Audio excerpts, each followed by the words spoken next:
Hello friends, how about we leave everything behind for a moment and take a journey across time and sand to a place unlike any other? Today we travel to southern Egypt, where one of the greatest human achievements in history rises from the desert, the Temple of Abu Simbel. Imagine this, over 3,100 years ago, Pharaoh Ramses II set out to defy the impossible, to carve an enormous temple into the heart of a mountain with no machines, no modern tools, only stone, determination, and a love story the ages have never forgotten. The temple is so grand that standing before it feels like standing before a giant stream. Its facade, 33 meters tall, is guarded by towering statues of Ramses himself, silent, majestic, and unshakable, as if to say, I am here, and I will never leave.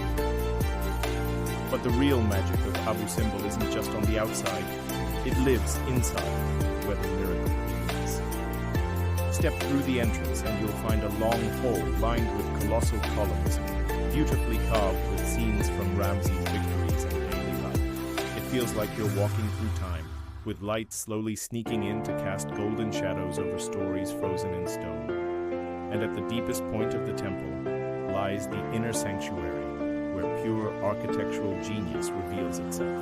Twice a year, on October 22nd and February 22nd, sunlight pierces through the temple's entrance, travels 60 meters inside, and illuminates the statues at the back with astonishing accuracy. These are no ordinary days. They mark the King's birthday and the day of his coronation.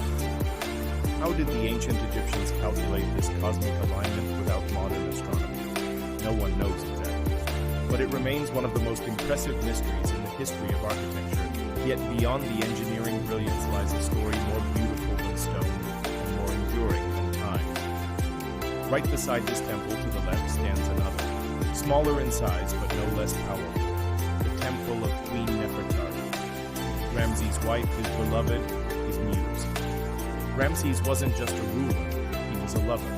Nefertari was not merely a queen in his palace, she was its soul, its breath, and its life.